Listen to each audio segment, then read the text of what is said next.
Shalom saudara Bapak Ibu dimanapun saudara berada. Kita bertemu lagi di Bible Study program dari CK7. Hari ini kita akan belajar sesuatu juga yang luar biasa saudara. Nah, mari kita bersemangat, mari kita nantikan firman Tuhan. Mari kita siapkan hati untuk memuji dan menyembah Tuhan. Mari kita berdoa kepada Tuhan. Bapa Kau baik, Kau sungguh sangat baik Tuhan. Hadirlah di tempat kami masing-masing. Gemburkanlah hati kami untuk terima firman daripada-Mu ya Tuhan. Bawa kami ke dalam pujian, penyembahan, untuk fokus kepada Engkau saja ya Tuhan. Terima kasih Tuhan. Ya rada basyi kita bayar.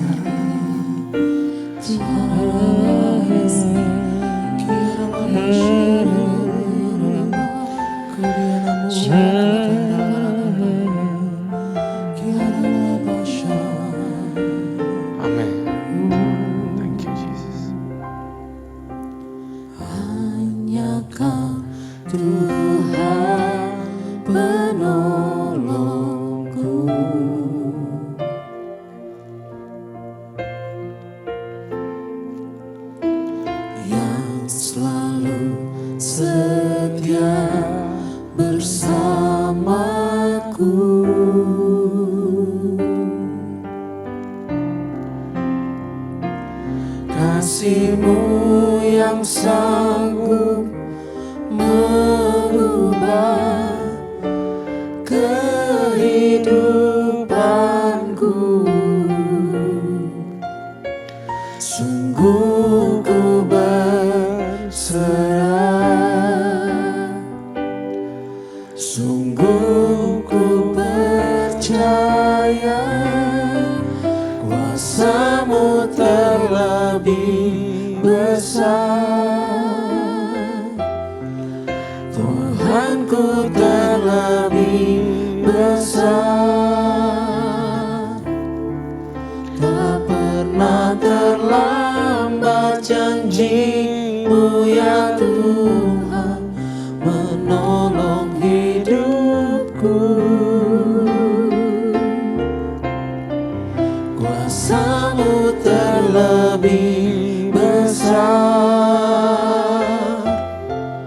Tuhanku terlebih besar. Tak pernah terlambat janji-Mu ya Tuhan pulihkan hidupku.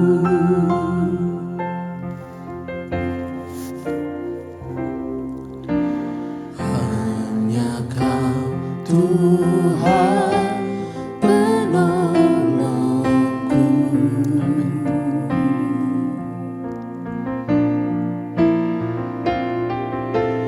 yang selalu setia bersamaku.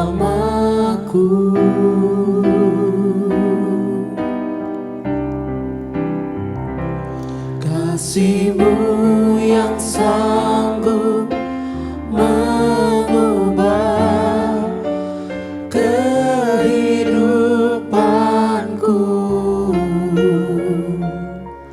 Sungguh ku berserah, sungguh ku percaya kuasa-Mu terlebih besar. Tuhanku terlebih besar. Tak pernah terlambat janji-Mu ya Tuhan menolong hidupku. Kuasa-Mu terlebih besar. Tuhanku terlebih besar. Tak pernah terlambat janji-Mu ya Tuhan pulihkan hidupku.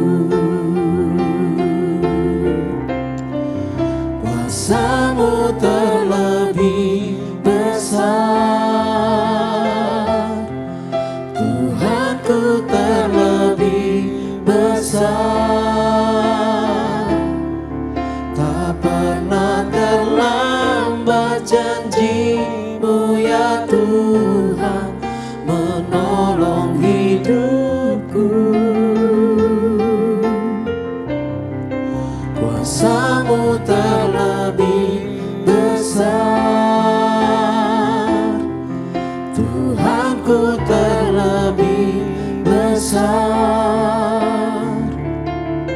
tak pernah terlambat janji-Mu ya Tuhan, pulihkan hidupku. Kuasa-Mu terlebih besar, Tuhanku terlebih besar, tak pernah terlambat janji-Mu ya Tuhan, menolong hidupku. Kuasa-Mu terlebih besar, Tuhanku terlebih besar, tak pernah terlambat janji-Mu ya Tuhan, pulihkan hidupku. Tak pernah terlambat janji-Mu ya Tuhan, pulihkan hidupku. Tak pernah terlambat janji-Mu ya Tuhan, pulihkan hidupku. Tak pernah terlambat janji-Mu atas kami, Yesus. Tolong kami Tuhan.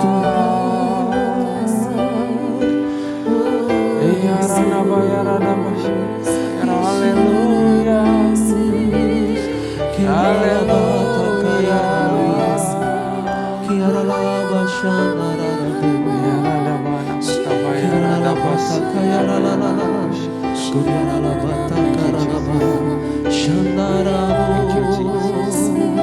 Kau yang memegang hidup kami, iralah Ku tidak takut, Tidak takut ya Tuhan. sebab Kau besertaku. Kami tidak gentar. Ku tidak bimbang, sebab Engkau Allahku. Engkau meneguhkanku, bahkan menolongku. Kau batu karangku, Yesus Tuhan. Yesus memegangku dengan tangan kanan-Mu. Yesus memberiku kemenangan. Yesus memegangku dengan tangan kanan-Mu. Yesus memberiku kemenangan.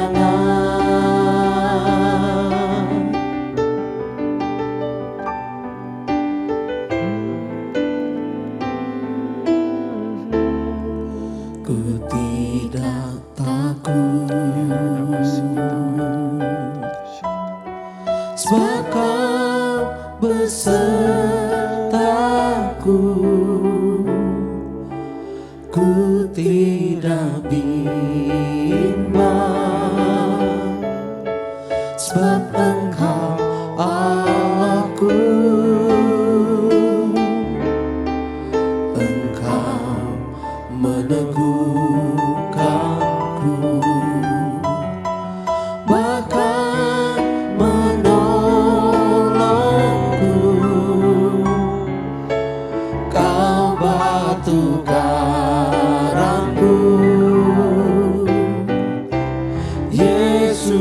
Tuhan. Yesus memegangku dengan tangan kananmu. Yesus memberiku kemenangan. Yesus memegangku dengan tangan kananmu. Yesus memberiku kemenangan. Yesus memegangku dengan tangan kananmu. Yesus memberiku kemenangan.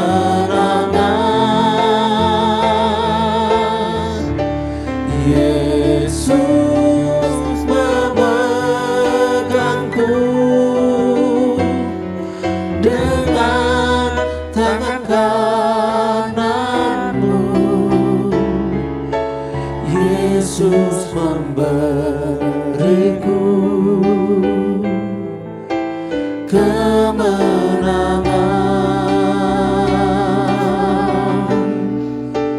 Yesus memberiku kemenangan. Yesus memberiku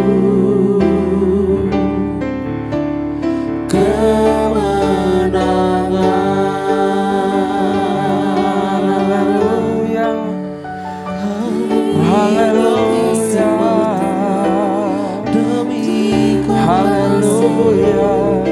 Yang berikan kemenangan daripadamu Tuhan. Ya rada basyi kita bayar Allah, ya rada bayar rada basyi. Oh,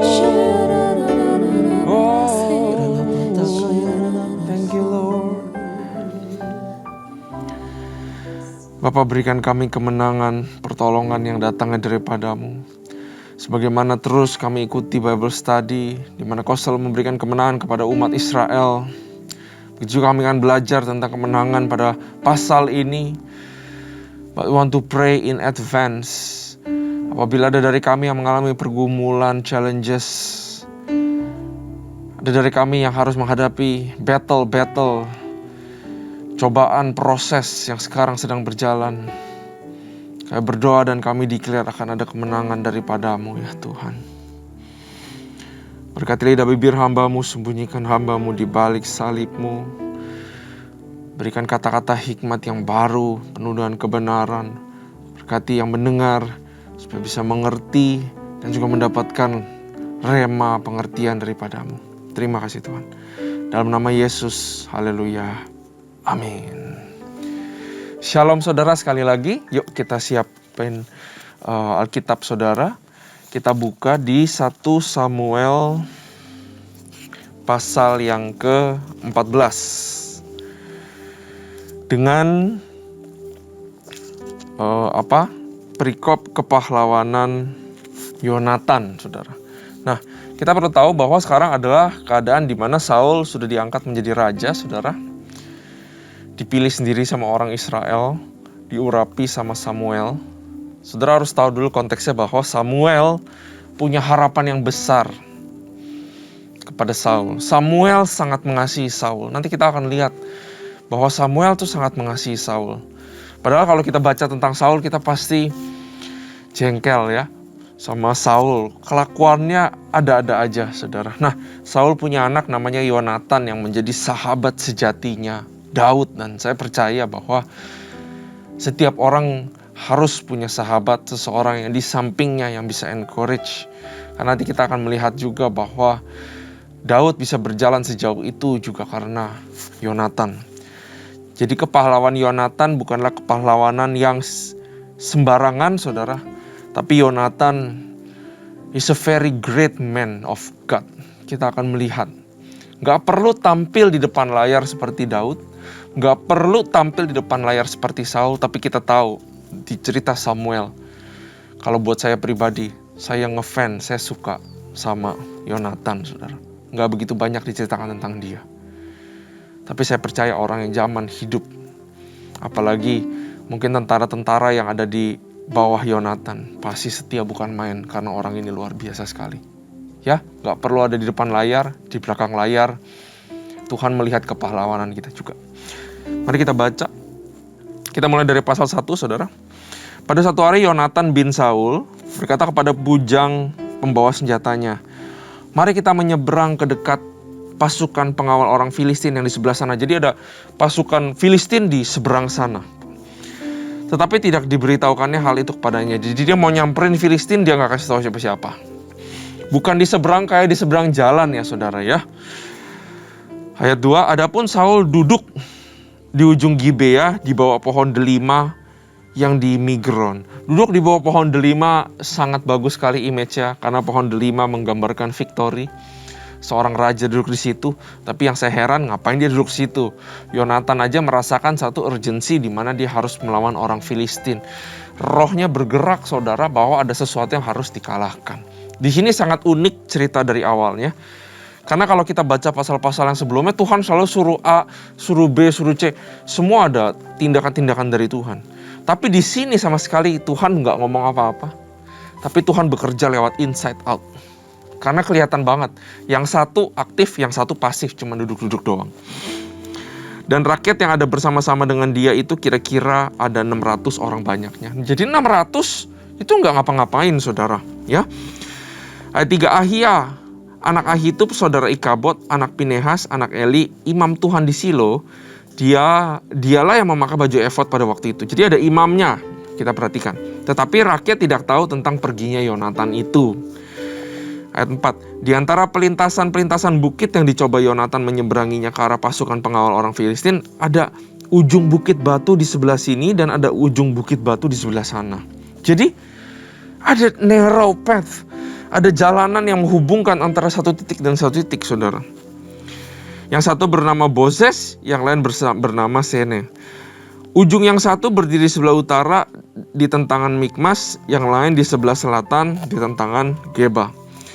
Berkatalah Yonatan, ya ayat 6 sangat menarik. Berkatalah Yonatan kepada bujang pembawa senjatanya itu, mari kita menyeberang dekat pasukan pengawal orang-orang tidak bersunat ini. Yuk kita pergi ke barisan garrison mereka, ke barisan pengawal depannya Filistin. Jadi bukan inti yang banyak sekali sudah, tapi di barisan awal yang mungkin hanya akan ketemu puluhan penjaga garrison.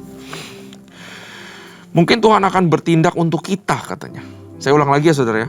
Mari kita menyeberang dekat pasukan pengawal orang-orang yang tidak bersunat ini. Mungkin Tuhan akan bertindak untuk kita. Sebab bagi Tuhan tidak sukar untuk menolong, baik dengan banyak orang maupun dengan sedikit orang. Nah, saudara, ini sangat mirip dengan strategi perang yang waktu itu terjadi zaman dahulu sekali antara Sparta melawan Persia, saudara, di mana pasukan Persia itu dipancing untuk berperang melawan 300 orang Sparta itu. Namanya The Battle of Thermopylae. Itu kejadian beneran saudara, di mana ada narrow path, di mana karena narrow kan jadi nggak bisa dikepung, jadi mereka bisa kalahin satu-satu. Nah di sini sebenarnya Yonatan juga melihat hal yang sama, strategi yang sama juga saudara. Kenapa saya bisa yakin seperti itu? Wah jangan-jangan saya berspekulasi. Enggak saudara, karena ada sejarahnya bahwa di waktu British melawan Turki, ada seorang jenderal namanya Jenderal British namanya Allenby. Dia seorang yang kenal Tuhan. Dia orang Kristen saudara. Dan exactly pasukan British dan Turki itu posisinya sama seperti Yonatan dengan Filistin. Si Turkinya berkemah di Mikmas tadi. Dan exactly mereka lihat ada narrow path ini dan digunakan itu caranya, strateginya. Dan waktu malam-malam sebelum berperang besokannya, jenderal ini menyuruh seluruh pasukannya baca Bible untuk mengetahui daerah geografis di sini, karena pernah terjadi kemenangan di sini. Dan pada saat menutupi speech-nya malam itu, Jenderal Allenby membacakan exactly 1 Samuel 14 ayat ini, saudara. This is a very historical story, a very historical dan demographical important, bahwa ada kemenangan dan strategi yang Tuhan simpan di sini sebagai rahasia orang-orangnya. Ya. Jadi Jonatan nggak cuman maju dengan nekat, tidak. Kita kan lihat di sini ya. Mungkin kalau Tuhan tolong, kalau enggak ya mati. Itu kan namanya nekat, tapi enggak. Dia punya perhitungan. Ya. Makanya firman Tuhan bilang menghitung dulu kamu bisa menyelesaikan ini itu apa enggak. Tapi dia punya perhitungan. Tapi dia maju karena dia terdorong. Ya, dia mengambil resiko. Iman selalu ada resikonya, saudara. Dia ambil itu dan dipercaya. Kalau Tuhan memang sudah membuat perkara dengan bangsa Filistin, ya saya mau ikut di dalam pekerjaannya. Saya mau involve, saya mau dipakai. Saya maju dulu, saya aktif dulu, saya angkat tangan dulu. Bahkan saya pergi dulu sendiri. Itu Yonatan. Beda banget sama bapaknya yang cuma nunggu di pohon. Ya, kita nggak tahu bapaknya itu si Saul itu ngelihat apa atau nungguin apa, saudara. Tapi saya tahu bahwa Yonatan aktif maju terlebih dahulu. Pesan buat kita semua, saudara. Melihat pekerjaan Tuhan, melihat gerejanya, melihat jiwa-jiwa di tempat saudara, di kantor, di lingkungan rumah, dimanapun. Tergerakkah kita untuk maju dan bilang, ya Tuhan saya mau untuk menolong. Ya Tuhan saya mau untuk menjadi berkat. Ya Tuhan saya mau untuk memberikan bantuan. Ya, this is the spirit of Jonathan. Kita harus belajar itu, saudara. Nah, ayat 7. Lalu jawab pembawa senjatanya itu kepadanya, lakukanlah niat hatimu itu. Sungguh aku sepakat. Kebetulan juga dia dapat pembawa senjata yang sepakat sama dia, saudara. Enggak kebetulan pembawa senjatanya sepakat. Pasti pembawa senjatanya sudah tahu bagaimana Jonatan selama ini bekerja, sudah tahu bagaimana Jonatan hidup. Makanya juga mau mengikuti dengan sepenuh hati. Sebuah teladan daripada Jonatan. Ayat 8, kata Yonatan, perhatikanlah kita menyeberang ke dekat orang-orang itu dan memperlihatkan diri kepada mereka. Apabila kata mereka kepada kita begini, berhentilah sampai kami datang kepadamu, maka kita tinggal berdiri di tempat kita dan tidak naik mendapatkan mereka. Tetapi apabila kata mereka begini, naiklah kemari, maka kita akan naik. Sebab kalau demikian Tuhan telah menyerahkan mereka ke dalam tangan kita. Itulah tandanya. Jadi tandanya kalau si orang Filistin itu manggil, ayo ke sini kita habisin. Itu tandanya Tuhan bakal hancurin orang Filistin. Tapi kalau tandanya adalah orang Filistin yang mau nyamperin, ya mungkin di situ Jonatan udah pikir dia mungkin akan diam, standing ground, defense, atau dia mungkin akan balik lagi melarikan diri. Kita nggak tahu, ya, karena nggak diceritakan secara detail.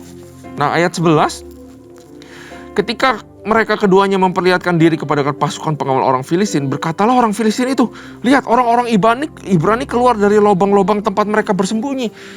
Kelihatan seperti lubang, tapi itu sebenarnya narrow path. Mungkin kelihatan seperti gua, saudara. Jadi memang ada narrow path yang menuju ke garrison depannya Filistin. Ya, keluar lubang-lubang tempat mereka bersembunyi. Orang-orang dari pasukan pengawal itu berseru kepada Yonatan dan pembawa senjatanya, naiklah kemari, maka kami akan menghajar kamu. Nah ini ya, artinya Yonatan yakin. Lalu kata Yonatan kepada pembawa senjatanya, naiklah mengikuti aku, sebab Tuhan telah menyerahkan mereka ke dalam tangan orang Israel. Mereka berdua, saudara. By the way, satu aja Tuhan bisa pakai untuk menghancurkan bangsa Filistin, ya, musuh. Ayat 13, maka naiklah Yonatan merangkak ke atas dengan diikuti oleh pembawa senjatanya. Orang-orang itu tewas terparang oleh Yonatan, sedang pembawa senjatanya membunuh mereka dari belakangnya. Kekalahan yang pertama ini yang ditimbulkan Yonatan dan pembawa senjatanya itu besarnya kira-kira 20 orang dalam jarak kira-kira setengah alur dari sepembajakan ladang. Oh, ternyata cuma 20 yang dikalahin. 20 mungkin saya juga bisa ya. Kalau zaman sekarang asal jago berantem mungkin 20 juga bisa ngalahin, saudara. Betul? Tapi 20 ini adalah tanda iman. 20 ini adalah tanda bicara hatinya Yonatan bahwa Tuhan pakai saya untuk melakukan pekerjaan besar. Berkati kami bangsa Israel dan berikanlah kami kemenangan dan mujizat. Itu yang pentingnya tuh itu, bukan 20 orangnya. Tapi ada yang ujung tombak yang maju dengan iman dan kegagah perkasaan, saudara. Saya harap semua leader di sini yang mendengarkan boleh ngerti makna daripada ujung tombak ini, saudara. Ayat 15. Lalu timbullah kegentaran di perkemahan. Karena padahal cuma 20. Buat apa ada kegentaran? Betul gak? Cuma 20. Tapi lalu timbul kegentaran di perkemahan di padang. Di antara seluruh rakyat juga pasukan pengawal penjara itu gentar dan bumi gemetar. Sehingga menjadi kegentaran bagi Allah. Bumi gemetar, saudara. Artinya apa? Kuasa Tuhan. Say yes. Karena keberanian 2 orang atau 1 orang Yonatan. Walaupun cuma 20, tapi bumi gemetar. Ketika peninjau-peninjau Saul di Gibea, Benjamin melihat, Saul sekarang baru lihat. Dan sesungguhnya orang-orang ramai sebagai ombak berjalan ke sana, jadi kelihatan panik. Baru Saul bilang, berkatalah Saul kepada tentara yang bersama-sama dengan dia itu, periksalah barisan dan lihat siapa yang pergi daripada kita. Mereka memeriksa barisan dan ternyata Yonatan dan pembawa senjatanya tidak ada. Lalu kata Saul kepada Ahia, bawa baju efod itu kemari. Karena pada waktu itu dialah yang memakai baju efod di antara orang Israel. Tetapi sedang Saul berbicara kepada imam itu, maka kian bertambahlah keributan di perkemahan orang Filistin, sehingga Saul berkata pula kepada imam itu, udahlah gitu ya. Jadi Saul lihat terjadi kekacauan, dia tahu bangsa Filistin ada yang menyerang. Siapa? Oh, ternyata Yonatan. Bukannya cepat-cepat bantu anaknya atau cepat-cepat mengambil momentum peperangan. Mungkin tindakannya juga benar, dia panggil imam baju efod, mungkin dia mau minta imamnya itu ada Urim sama Tumim, tunjukkan yang hitam apa yang putih, yang mana yang yes, yang mana yang no untuk sekarang serang Filistin apa enggak. Tapi dia nggak sabar waktu makin panik, dia bilang udahlah, nggak usah. Kelihatan saudara Saul seperti orang yang bingung dan gak bisa mengambil keputusan dengan benar. Kemudian berkumpullah Saul dan seluruh rakyat bersama-sama dengan dia itu. Dan ketika mereka sampai ke tempat pertempuran, akhirnya nyamperin juga, saudara. Tampaklah setiap orang menikam temannya dengan pedang, suatu huru-hara yang sangat besar. Perang sudah dimenangkan oleh Tuhan. Lagi pula orang-orang Ibrani yang telah lama tinggal pada orang Filistin dan yang telah ikut maju dalam tentara mereka juga berbalik untuk bergabung dengan orang-orang Israel yang bernama Saul dan Jonatan. Nah, ayat 21 ini tuh artinya ada orang-orang Israel yang memang sudah berkhianat, udah tinggal sama orang Filistin, mungkin menjadi budak atau apa. Tapi karena ada Yonatan, saudara, mereka berbalik kepercayaan lagi kepada bangsa Israel dan ikut Saul dan Yonatan untuk melawan orang Filistin. Ayat 22.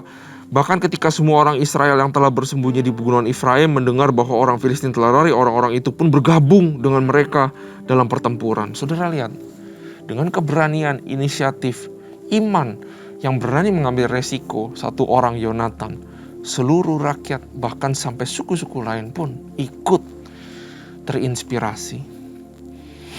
Ya, ayat 23, demikianlah Tuhan menyelamatkan orang Israel pada hari itu. Pertempuran itu meluas sampai lewat Bet Awen. Nah, lanjut. Yonatan dibebaskan dari kutuk. Ketika orang-orang Israel terdesak pada hari itu, Saul, jadi masih terus berlanjut peperangannya. Saul menyuruh rakyat mengucapkan kutuk, katanya. Ya. Terkutuklah orang yang memakan sesuatu sebelum matahari terbenam dan sebelum aku membalas dendam terhadap musuhku. Sebab itu tidak ada seorang pun dari rakyat yang memakan sesuatu. Kutuk ini kalau bahasa Inggrisnya lebih ke arah sumpah atau oath. Jadi dia bilang bahwa gak semua harus puasa, gak boleh ada yang makan sampai aku balas dendam sama orang-orang Filistin. Bukankah perkara orang Filistin adalah perkaranya Tuhan, tapi Saul udah main pakai katanya, ini dendamku, ini peperanganku, artinya kemenangan juga harusnya punyaku. Karena ini buatku semua, kalian aku perintahkan, tidak ada yang boleh makan. Saudara, sampai sini saya mau ketawa, saudara. Raja mana yang tidak mengizinkan makan tentaranya yang mau pergi berperang? Saya tidak habis pikir apa yang dipikirkan Saul di sini. Apakah dia mau tunjukkan kekuasaan dia bahwa kalian gak makan aja karena ada saya jadinya menang atau kayak gimana? Kita gak tahu motifnya, saudara. Tapi yang kita tahu adalah itu adalah perintah yang bodoh, betul? Ya, karena dia punya ambisi. Itu dendam saya. Ini peperangan saya. Itu Saul, saudara. Kita harus perhatikan baik-baik. Ayat 25. Dan seluruh orang itu sampailah ke suatu hutan dan di sana ada madu di tanah. Ketika rakyat sampai ke hutan itu, tampaklah di sana ada madu yang meleleh, tetapi tidak ada seorang pun yang mencedoknya ke mulutnya ke tangan, sebab rakyat takut kepada sumpah tadi. Perintahnya si Saul. Nah, perhatikan lagi, saudara, gak ada yang suruh dia untuk mengucapkan peraturan itu. Samuel enggak, nabi manapun enggak, tadi imam juga enggak, Tuhan juga enggak. Ini Saul sendiri. Karena dia raja, ya. Bukan Tuhan yang raja. Ayat 27. Tetapi Yonatan tidak mendengar bahwa ayahnya telah menyuruh rakyat bersumpah. Ia mengulurkan tongkat yang ada di tangannya dan mencelupkan ujungnya ke dalam sarang madu. Kemudian ia mencedokkan mulutnya ke tangan. Lalu matanya menjadi terang lagi, jadi seger lagi karena memang sudah low blood sugar. Kalau makan sugar, pasti akan dapat energi instan, saudara. Itu yang dibutuhkan rakyat juga. Dan seorang dari rakyat berbicara, katanya, ayahmu telah menyuruh rakyat bersumpah dengan sungguh-sungguh. Katanya, terkutuklah orang yang memakan sesuatu pada hari ini, sebab itu rakyat letih lesu. Lalu kata Yonatan, ayahku mencelakakan negeri. Coba lihat bagaimana terangnya, bagaimana segernya aku. Kita butuh ini, kata Yonatan, setelah aku merasai sedikit dari madu ini. Apalagi jika sekiranya rakyat pada hari ini boleh makan dengan bebas dari jarahan musuhnya yang telah didapatnya, tetapi sekarang tidaklah besar kekalahan di antara orang Filistin.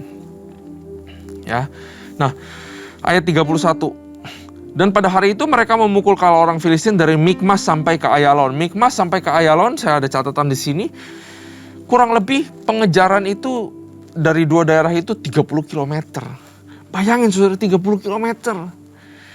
Berapa lama itu dan gak dikasih makan, gak diizinkan untuk makan. Saudara bisa tebak sendiri. Ayat 32. Filistin dan dari Mikmas sampai Ayalon, rakyat sudah sangat letih lesu. Ayat 32. Sebab itu rakyat menyambar jarahan. Mereka mengambil kambing domba, lembu dan anak lembu, menyembelihnya begitu aja di atas tanah. Dan memakannya dengan darah. Saking udah letih lesu, kelaparan, sampai disambar aja ada darah-darahnya juga. Padahal gak boleh menurut peraturan Levitikus, ya, imamat, bahwa memakan darah itu gak boleh, sesuatu yang dilarang Tuhan, karena Tuhan bilang ada life in the flesh, ya, in the blood. Lalu diberitahukanlah kepada Saul demikian, lihat rakyat berdosa kepada Tuhan dengan memakannya dengan darah. Dan ia berkata, kamu berbuat khianat, gulingkanlah sekarang juga sebuah batu besar kemari. Saudara, Saul adalah tipe leader yang intimidate orang. Yang salah dia, tapi dari mulutnya bilang, kamu yang berkhianat, kamu yang salah. Dia gak sadar bahwa semuanya karena dia larang-larang makan. Ini Saul, saudara. Ya, instead dia tahu kesalahannya dan dia ubah cepat. Tapi dia malah nyalain orang-orang. Buat Saul dia gak pernah salah. Saudara, maaf saya berkata keras. Apabila kita seorang pemimpin, apakah kita pemimpin yang seperti itu? Saya gak pernah salah. Tuhan gak ngomong apa-apa di sini. Betul? Karena anak juga begitu. Tuhan gak bilang apa-apa sama kita. Tapi bukan berarti kita tidak akan menuai apa yang kita tabur. Ya. Ayat 34. Kita lanjutin dulu, saudara. Kata Saul pula, berserak-seraklah di antara rakyat dan katakan kepada mereka, setiap orang harus membawa lembunya atau dombanya padaku, sembelilah itu di sini, maka kamu boleh memakannya. Tetapi janganlah berdosa terhadap Tuhan dengan memakannya dengan darahnya. Ya, peraturan Leviticus point of view. Lalu setiap orang dari seluruh rakyat membawa serta pada malam itu lembunya dan mereka menyembelihnya di sana. Saul mendirikan mezbah bagi Tuhan, inilah mezbah yang mula-mula sekali didirikannya bagi Tuhan. Lagi kata Saul, marilah kita pada malam ini mengejar orang Filistin dan menjarahi mereka sampai fajar menyingsing, dan janganlah kita biarkan hidup seorang pun dari mereka. Jawab mereka itu, perbuatlah apa yang kau pandang baik. Tetapi imam berkata, marilah dahulu tampil menghadap Allah di sini. Kita tanya dulu yuk, kata imam. Saul bertanya kepada Allah, bolehkah aku mengejar orang Filistin itu? Akan kau serahkan mereka ke dalam tangan orang Israel? Tetapi pada hari itu ia tidak menjawab Saul. Nah, saudara perhatikan. Sudah mulai ada turning point di mana Tuhan lagi tidak mau menjawab Saul lagi. Ya, Tuhan tidak perlu lagi menjawab Saul. Karena dari yang tadi saya ceritakan, saudara sudah tahu sendiri.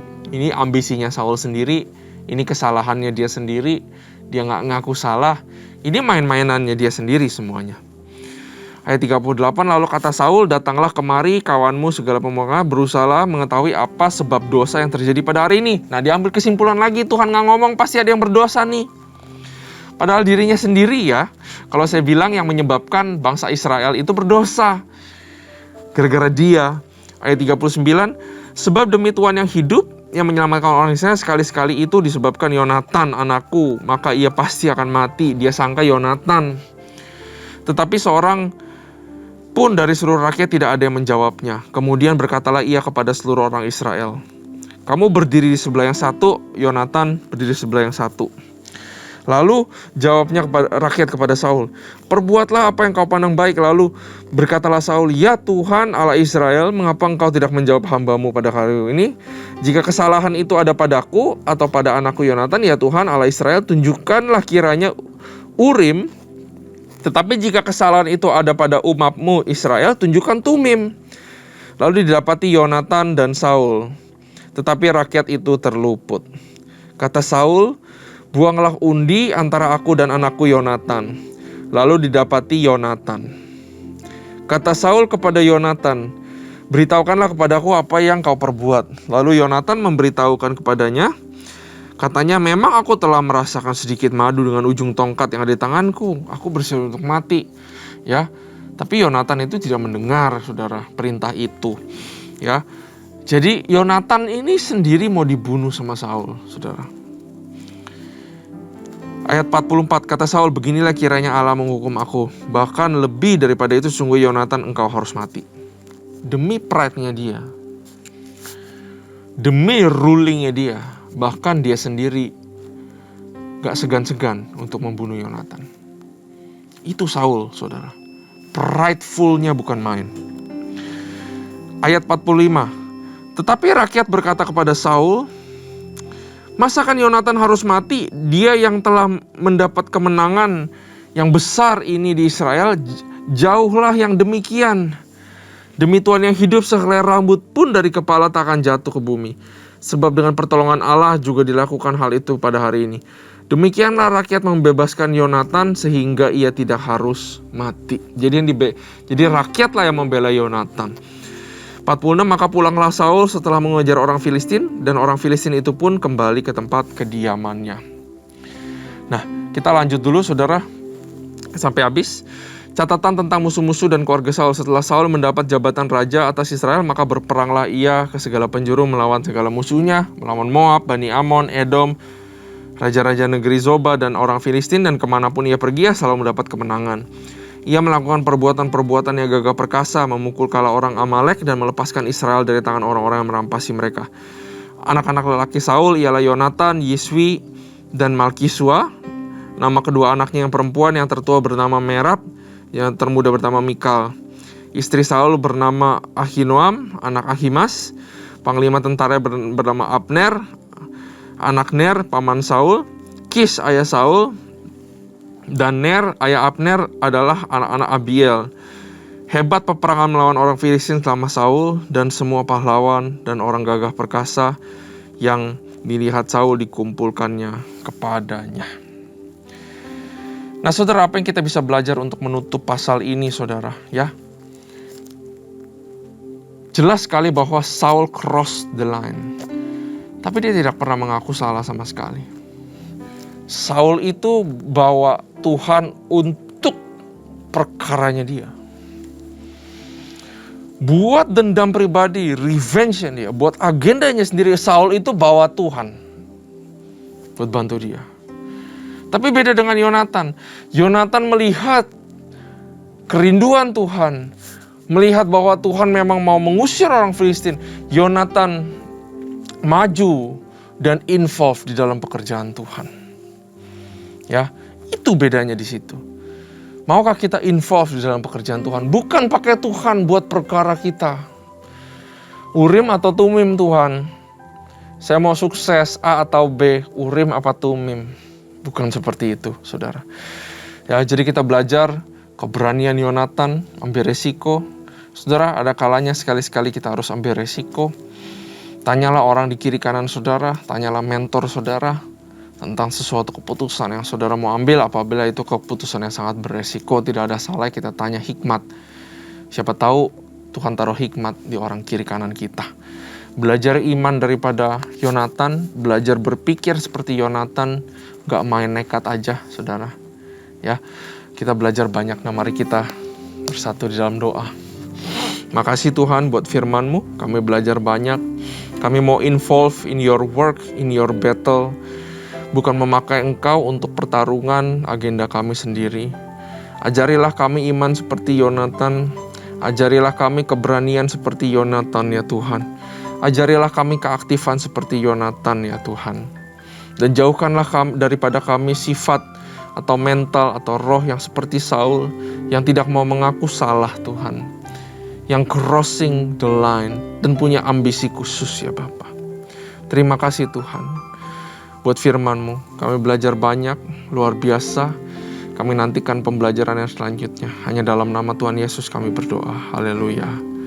Amin. Tuhan Yesus memberkati.